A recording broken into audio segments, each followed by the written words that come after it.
Nutrition Depot, your fitness fuel.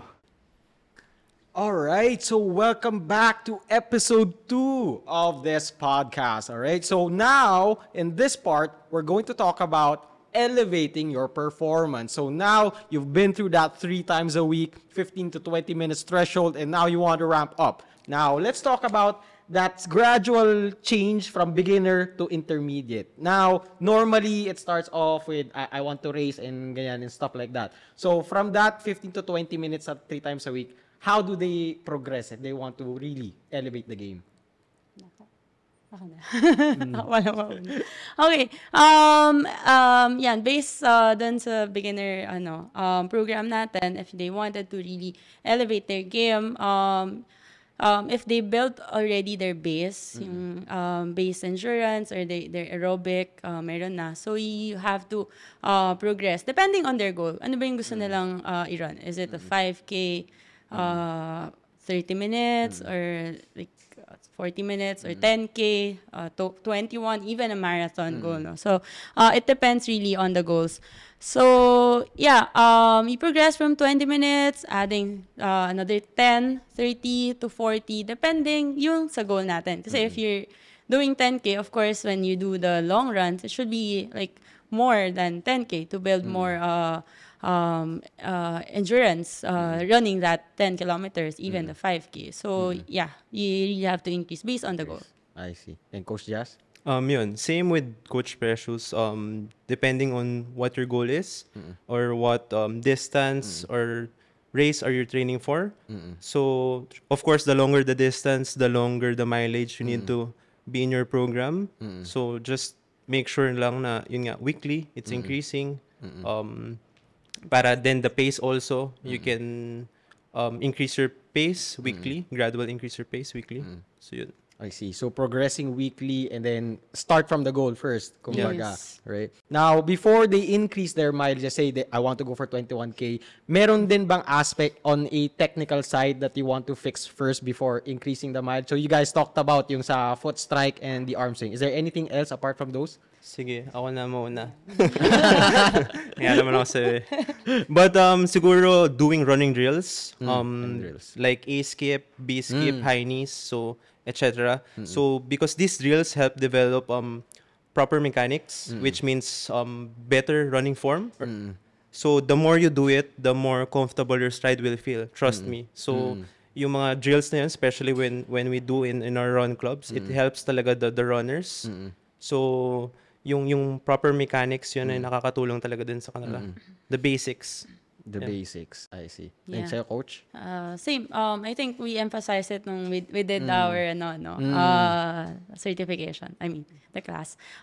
We emphasize on the drills kasi it helps you on the running mechanics, like getting into the proper form, yung energy consumption na mention natin earlier. Doon mo mas masusulit yung energy mo kasi mali yung ginagawa mo.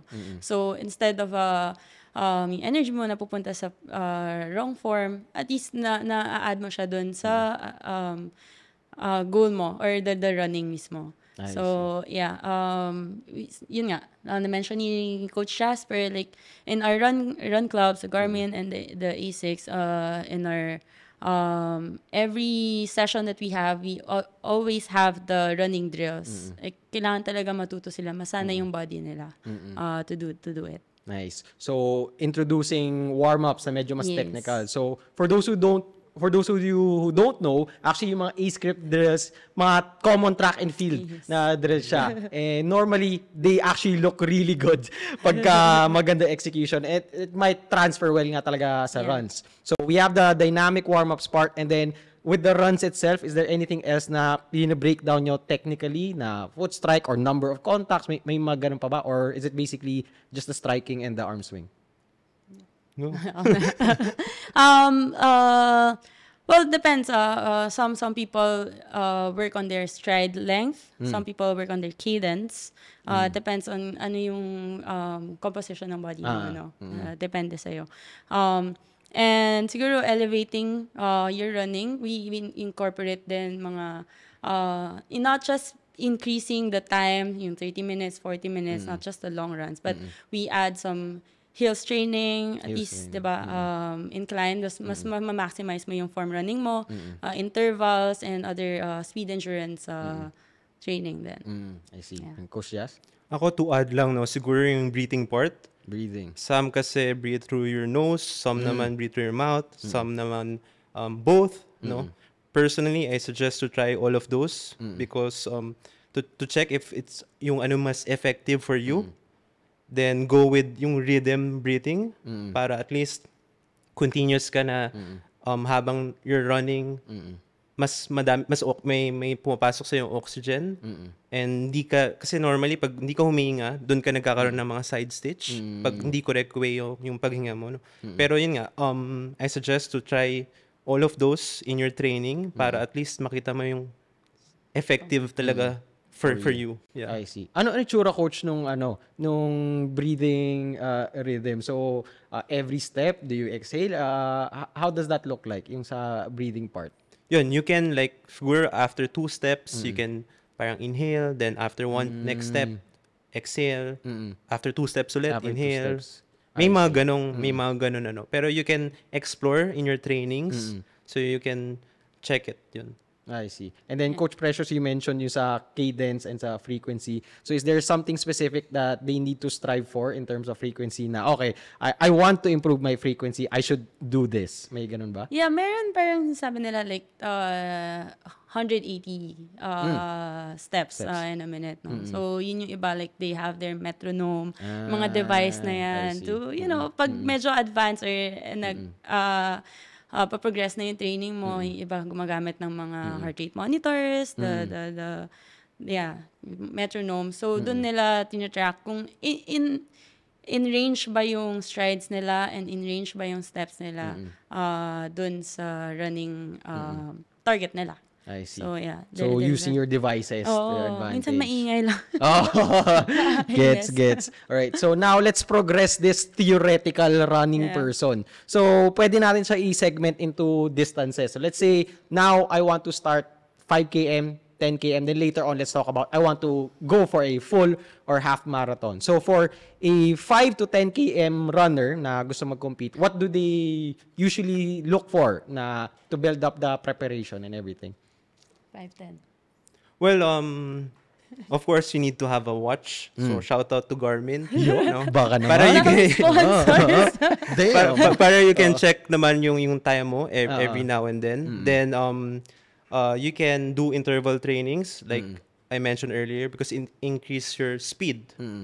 Then, you can also add sprint in your long runs. Like, for example, you're doing 6 minutes per kilometer. On the last minute, you can increase your pace para magbago yung average mo. Then, especially if you think na yun yung last set, so you can do sprint kasi all out na yun. All out. Yeah. So, yun, para lang mabago lang yung average mo and at the same time, you're increasing or improving, no? I see. So, sprinting in the end para increase the intensity. Yeah. Okay. Then sa'yo, Coach Precious, may ganun din ba? It depends kung ano yung specific training mo on a day, no? So, if you're training for an easy run, easy lang talaga. Kasi some people tend to overdo it. Yun yung namimiss nila in the training. Kasi easy run, pero yung easy nila parang... Hindi easy. Ang bilis eh. Intense. Yun yung recovery naman na-mention natin, no? Hindi nakaka-recover yung body. So, try to stick to the plan. Yung process ng training nyo. And then, yun nga, interval workouts. And, yeah, I think yun mostly for the 5 to 10K. And then, of course, important yung long run during... Long runs. Isang beses lang naman siya sa isang linggo, no? Depende din sa program. Usually weekends in the program. Long runs, yun. I see. So, parang there are different types of runs na Yes. napag-usapan natin. So, there's a long run, there are interval runs, as meron yung easy runs lang. So, from that 3 times a week person na 15 to 20 minutes, how does the training week look like now na may easy runs and ganyan? So, let's just say, let's start off with someone na gusto ko muna 5 to 10 km ang competition ko. So, what does the training week look like now? When are the easy runs? When are the intervals and stuff like that? Or do they need to? Kumbaga. Well, if meron ka ng like 5K goals, like, medyo hindi ka na beginner, di ba, nag-elevate na nga. So, I mean, you can add another day on the run. But if it's 3 times a week lang talaga, so yun lang talaga kaya ng time mo. On the weekend, or Saturday or Sunday, you do your long run. Monday, you rest. Tuesday, you do your easy. Wednesday, you rest. Thursday or Friday, you do the interval work. Yeah. And then incorporate yung strength pa rin in between, the days. Yes. So may intervals, easy runs sa dulo, and then may intervals, you mentioned. Intervals, long runs. Start of the week, sabihin natin. Monday is rest. So, Monday rest. Tuesday is your easy interval, midweek, and then weekend is the long. I see. Then, similar din ba sa inyo, Coach Jazz? Yeah, similar din. But for example, if you're new to running, you can do interval runs naman sa start. Then siguro Monday, for example, Monday, you do interval runs. Then siguro Wednesday, you do naman speed run. Then on Friday or Saturday, you do a long run. Parang ganun. No? Parang common nga talaga sa end of the week, may long run. Yeah. Kasi yun nga, like what we said earlier, the longer the distance, the longer mileage you need to have. So, of course, kailangan talaga na may endurance ka rin in competing the long races. Yeah. I see. So, different running, Monday, Wednesday, Friday, or yung end nga. Now, ang common na nakikita ko, na pinaka-curious ako, na nahihirapan din ako, is yung pacing. Yeah. So, may ka-work din ako na running, runners, na, average pace ko, ganyan. Di ako completely sure ano ba pinagsasabi mo. Kasi ang goal ko lang makita yung distance or yung time. So, in terms of pace, breakdown nyo nga sa amin na, okay, ano ba tong pace na to? Ano ba dapat hinahanap ko sa pacer ko or whatever? And does that look different on easy runs, intervals, and longer runs? Yes, different siya for different types of run, no? So, yung pacing, if your goal is to run a 30 minutes and you're 5 kilometers, so the pace there is 6 minutes per kilometer, no? 6 minutes per kilometer. So, yeah, okay. In every kilometer you run 6 minutes. During your easy day, you can run 7 minutes. 7 minutes. 7 minutes to 7:30 on the easy days. You don't have to run 6 minutes lagi on in your easy days. Kasi yun nga yung goal mo meaning that's your pinaka-threshold mo na, or yun na yung race pace mo. So, yun na yung max mo, diba? So, in easy. So, mababa mo siya ng konti. 7:30. And then your intervals is breaking down, so you have more rest, but shorter distance. You can elevate yung pace. You can run at 5:30, 5:45, or faster than dun sa race pace mo. Even your race pace, just to, get the hold of yung threshold mo. Masanay lang yung heart mo and your body mo on that what do you call this, yung ganong klaseng workout. And then on your long distance, usually it's easy easy pace, or a little bit faster than the easy. Siguro mga 6:30 or 7 pwede rin. Okay. Yeah. So but the lower it's the number, longer than 5 kilometers sometimes. Gets. So the lower the number or closer to 1, mas intense, kumbaga. Yes. Yeah. Okay. Then, so you mentioned easy runs around 6 ang pace, kumbaga. So, is that a good starting point for most people na, okay, easy runs ko is 6, then maybe on my interval runs, 5 ang hinahanap ko sa heart rate ko. Is that fair to say? Yeah, it's fair. If Fair. if easy na talaga sa'yo yung 6 minutes, depende pa rin sa capacity mo. tao. Yeah. If you build nga, di ba we mentioned the base training. If you build that endurance or aerobic capacity in that pace, so yun na yung pinaka base pace mo, your benchmark pace. So, from there ka mag-work on. So, may mga test na to see kung anong threshold mo na pace. Sige. I want to see that testing as well. So, sa inyo, Coach Jazz, is there something different then in terms of your approach sa pace? Baka iba for you? Similar din. That's why it's important talaga to have a watch. Kasi yung watch kasi can say yung pace mo per kilometer. So, for example, if you're competing for a 10K sub 1, yun yung medyo parang in demand ngayon So, you need to have like 550 to 555 pace per kilometer. So, at least you can check din dun sa time mo. Then, during trainings, parang it's a guide The watch will be your guide. Then, once you do it almost like continuously, parang masasanay na yung katawan mo na, ito pala yung 6 minutes pace ko. Ito pala yung 5:50 pace ko. Parang eventually matututo yung body mo na to learn that pace. I see. So finding what's right for you in terms Yes. of pace. Now, you mentioned testing. So how do we actually know what's right for me? Kumbaga. Well, you have to have your fitness test pa rin. So, iba-ibang klase. I think na-mention na in your previous episodes. Yeah, may mga how to test yung pace mo. Like, you can run a mile, yung may 2K, or the 6-minute test that we do. So, based dun sa test, kung ilang minutes siya, may equivalent minutes or yung pace mo, dun maglalaro yung coach mo kung ano yung base pace mo. So from there on your training should be your easy run, this is your target pace, your interval run, your pace. So yeah, yun, may mga tests. Kuha. Sa inyo, Coach Jazz, may mga specific test din kayo? Agree din with Coach Precious. Well, yun nga, like for example, do a 1K test para at least you can check yung average mo per km. So, yun, pwede niya i-all out yung 1K. All out 1K. At least, makikita mo rin yung base niya talaga. Yeah, pag mga elite yan, mga VO2 max testing and mga Naka-mask na. mask na, the treadmill, Gets. elite na yan. Pang-elite na. Pang-elite na. So for now, pwede na yung 1 km na all-out test, kumbaga, Yeah. for some. Alright. Ngayon, graduate na natin to si runner natin. So from intermediate, for somehow super mega intermediate na siya. I want to go from 10 km to half marathon, full marathon. Kasi magaling na siya. So does that look completely different now in terms of yung frequency nung training mo sa week? So how does that look like now? Well, hindi ko masabi na if after niya ng 10K or intermediate na siya, you can go farther 21. You can still run a 21-kilometer full marathon even if you're beginner. Beginner, yeah. But if you really wanted, yun nga, nag-change siya ng goals. Kasi tapos ko na yung 5, tapos ko na yung 10, and I wanted to do 21 and I wanted to do marathon. So, yes, same with the base training, we again progress into longer distance, longer mileage. But this time, siguro, you have to add more days into running days. kasi more mileage na. It's not, 21 is not easy, no? Sobrang nakakain siya ng oras.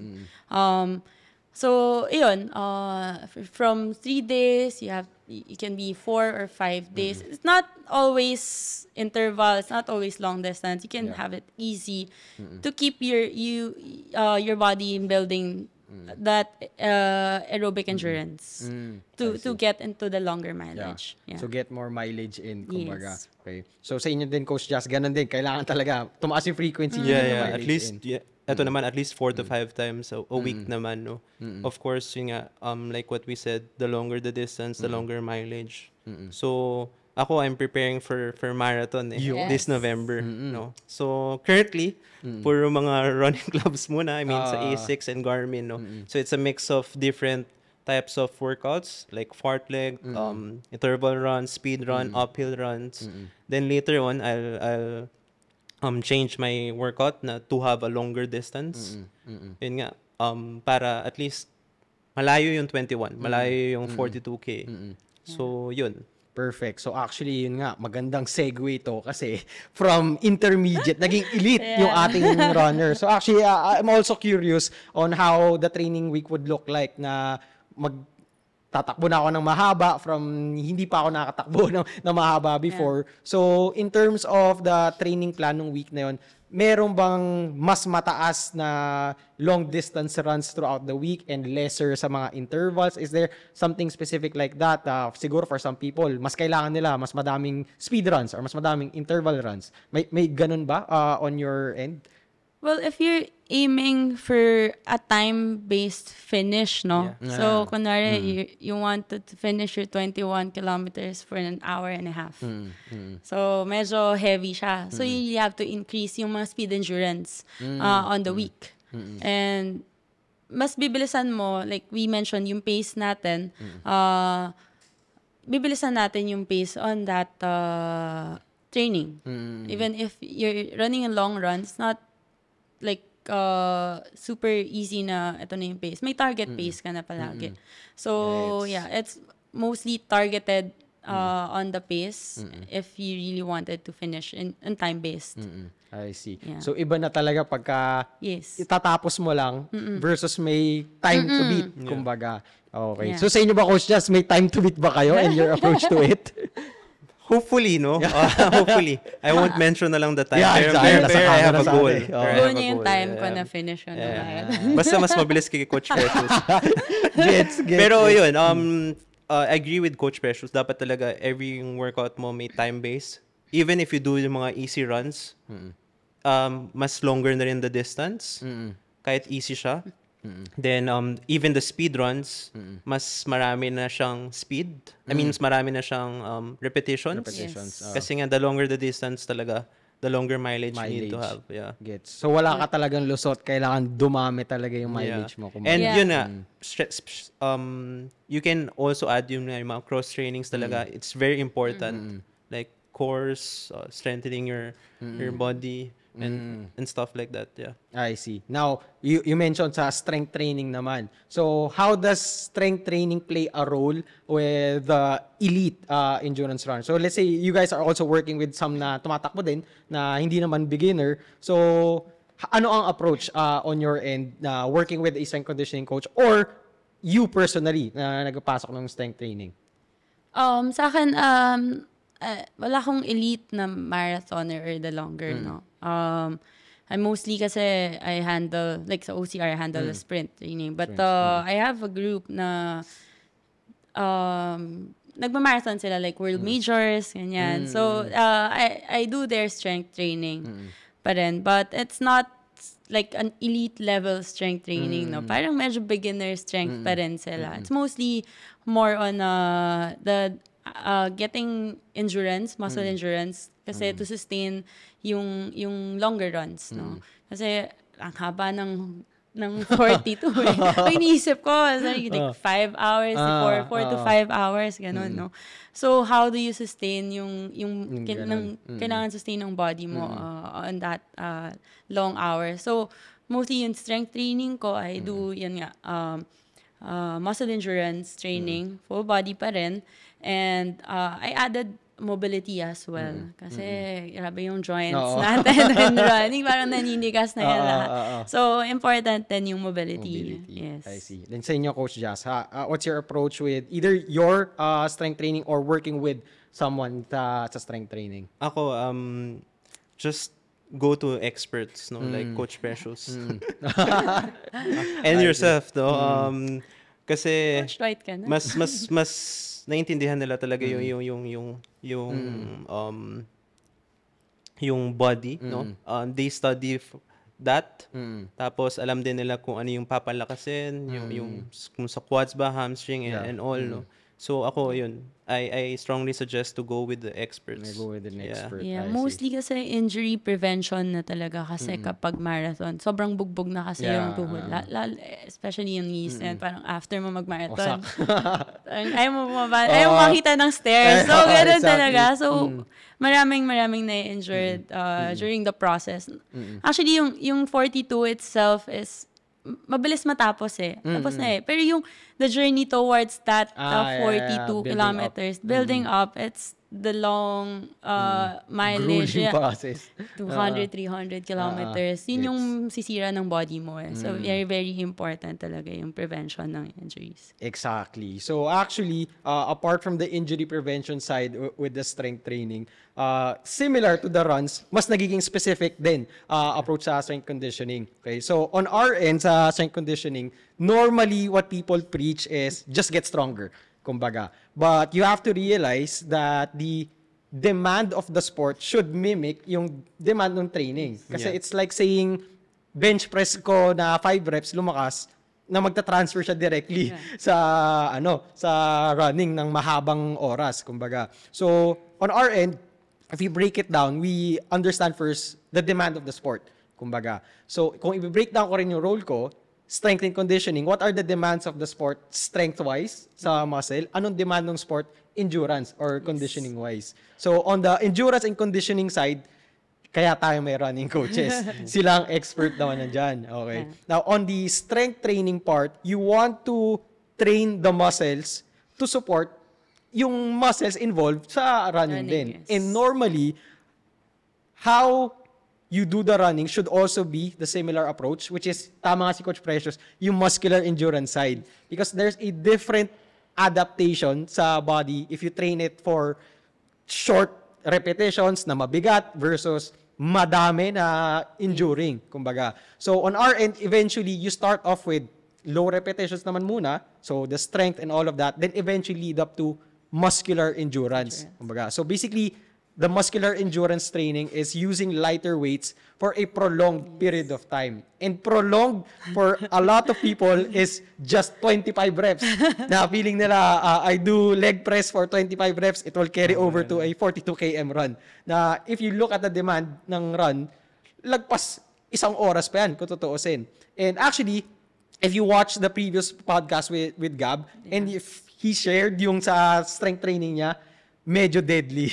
Tipong mga 1 minute siya tuloy-tuloy, nag-quarter squat, 1 minute siya tuloy-tuloy, nagpo-pull, and all of that. And I think that's the most neglected part sa strength training. Again, way too much focusing on just getting stronger, kumbaga. Now, frequency. Let's talk about frequency then. So, on our end, para lumakas ka, I would rather you do more running talaga. Okay? Kasi if you increase the strength training, syempre, it takes a lot of time away from you, and training for a marathon is already time demanding. Yes. So basically, prioritize the running, and in terms of the strength training, you want to mimic the demand of the sport, which is to prolong exertion ng effort, kumbaga. So ngayon, let's talk about the diet naman sa nutrition side.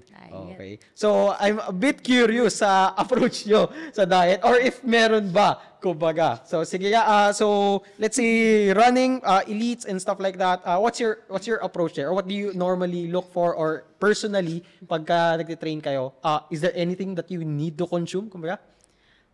Sa akin, I usually recommend talaga balanced diet lang. Hindi ako gumagawa ng other like mga keto, high protein, mga ganyan. It's mostly balanced. Kasi in endurance running, you really need the carbs. Very important yung carbs. So, carbs, protein, and your healthy fats pa rin. So, in the plate, yun lang yung kailangan meron ako. Kasi ako, hirap talaga ako sa diet, to be honest. But I try to get that healthy plate, at least complete siya. Yun yung diet ko when I train for marathon.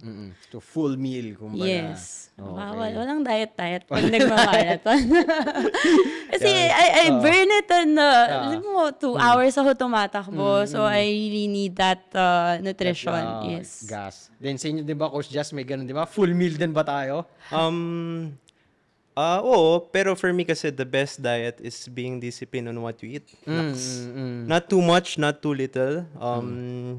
Ako, I try to eat more fruits, like banana, orange, apple, para it helps me to avoid cramps eh. Then since I'm acidic, I don't usually I don't usually drink soft drinks. So, medyo malaking tulong yun, no? Then, whenever I do yung mga muscle recovery, I eat a lot of proteins like chicken, fish, egg. So, yun to help your muscles then to recover. I see. So, same. Basta consistent. Nothing crazy. Kumbaga. Nothing crazy. Got it. Yeah. So, on the optimizing the nutrition side, first and foremost, none of us here are registered nutrition and dietitian, so we have coached him for that one. Okay. Now, normally in terms of optimizing training, tama sabi Coach Precious, carbs talaga ang fuel mo for performance. So, we're talking about optimizing. So, there are a lot of people who don't take carbs at all, and they still survive. And some of them run 42 km. But again, if the topic is optimization, that's completely different. Yeah. Okay? Kasi wala talagang lusot, carbs are your fuel. And especially for a long distance runner, nauubos yung fuel. Okay? So, kaya you normally see a lot of people na long distance runners, they have their carb gels and all of that. Yes. And sa gitna, pamisyo, nag-aano sila. So, Important. yeah, important yon. Medyo malabo rin naman kung may dala kang saging sa gitna ng 42 km run mo. Okay? So, there's an importance between first timing of the carbs and what type of carbs you're consuming. Kumbaga. So, I think in terms of that one, might be better if you have Coach Tim to talk about that one. So, lastly, on those specific parts ng runs, let's say yan, yung mga 10 km run, do you guys also take in mga gels and stuff like that? For 10K, sa akin, hindi naman. Less than an hour na run, hindi ko na masyadong... But electrolytes, yes. Electrolytes. Of course. Mga additional hydration, of course, kailangan yan. Siguro yung training ko na, share ko lang yung marathon, during my marathon training, no? Before kasi, hindi talaga kami long distance runner. So, hindi kami familiar with the nutrition. But when it comes to dun sa training ko na ng marathon, they said, kailangan mo mag-gels, kailangan mo ng carbs, kailangan mo ng electrolytes, salt sticks, ganyan. So, parang ako, paano ba to? Gastos. Diba? Totoo. So, I started to train with the nutrition. It's very important. It really helps. Kasi when you run longer than 2 hours na, andyan na yung cramps and everything. So, if you don't have the fuel, talagang mararamdaman mo siya. Mauubos. Yes, Titirik. ubos ka talaga. Kahit makalimutan mo lang, ay, shit, naiwan ko yung, sorry. Shucks, naiwan ko yung gel ko. Kakabahan na ako eh. So, it's very important. I have, in every 30 minutes, I take gels and the salt sticks for electrolytes. It's to refuel my body din talaga. I see. And Coach Jazz, may ganun din ba? Yeah. Similar to Coach Precious to just yung mga gel is very important, especially yung mga long distance because it gives you energy, no? Parang boost of energy. Then like yung mga Yuma gel, ganyan. Yuma, Natural yun, marami sa Nutrition Depot. Meron kami noon. Then mga protein bars also, no? Ako parang I usually advise then whenever someone asks me, no, just parang I tell them na just to eat healthy carbs or yun nga, eat breakfast or some light snacks before the race kasi kailangan mo talaga yun for the source of your energy. Or I tell them to eat your usual kasi minsan pag binago mo din kasi yung kinakain mo, dun minsan yung nagloloko yung tiyan mo. Yeah. Then like what you mentioned for stricter diet or stricter yung plans talaga, no? Just ask nutritionists, experts, no? Coach To help Tim. you. Yeah. Coach. Yeah. Exactly. So so basically, refuel. So, kung may haba biyahe nyo sa kotse, definitely kailangan mo rin namang magpagasolina. So, if di ka nagpagasolina, at some point, titirik yung kotse. Alright? So, that's the importance of the gels and stuff like that. And to mention, meron kami yung Yuma na gels namin. So, that one, mostly helpful, especially if you're a general population na hindi pa elite, na doesn't cause as much GI distress for some people o sumasakit yung tiyan. And then we also have the new trend brand na gels which has more stuff in it. Yung may mga BCA, may protein, so much suitable for the elites. Pero both will work and basically fuel regardless. Yeah. All right. Very important. Very important. So, I think we've covered a lot from this entire episode. So before we end this, anything for you guys to end a good note for the people na watching? Kaya lang, if you're beginner or if you wanted to start your journey in running, better, I think it's not mentioned earlier, it's better to have someone accountable or parang kasama to your journey, no? It's not just yourself. Mahirap kasi i-motivate din yung sarili. So, even kahit coach or someone, a friend, ask them to run with you. In your journey towards running. It really helps, lalo if you're doing the marathon, no? Mahirap mag-isa. It's really hard to finish a marathon by yourself. So, very, very good to have a community run group or someone na kasama mo during your run. So, yeah. Yun, to add lang, no? since you're join the A6 running club Yan. and other running clubs in BGC. There's a lot of running clubs, no. Parang you get to see the programs, you get Yeah. to learn from them the basics and yun nga, mapupush ka rin talaga eh. Even me as a coach, like napupush ako when every time na may nakikita ako na mas malakas sa akin. At times na pag may nakita akong stoplight, parang nagpapahingan, parang sabi ko na, uy, rest na tayo. pero alam mo yun, napupush ka din eh. Kasi nakikita mo yung mga runners na yun giving their all. So, it's better to run with someone than be alone. And at the same time, para na-cheer ka din talaga to improve, no? I mean, I believe that's the goal of every running club, to help the runners improve, no? Yeah. Exactly. Perfect. So, basically, join a group, ask some help, and yun lang. So, actually, sabay kayo sa running club nila if you guys want to. So, the E6 running club and the Garmin running club. Alright. And actually, perfect nga rin na mention ni Coach Jazz para at least may idea rin kayo what it actually looks like. Kumbaga, instead of theory lang sa utak. Yes. Right?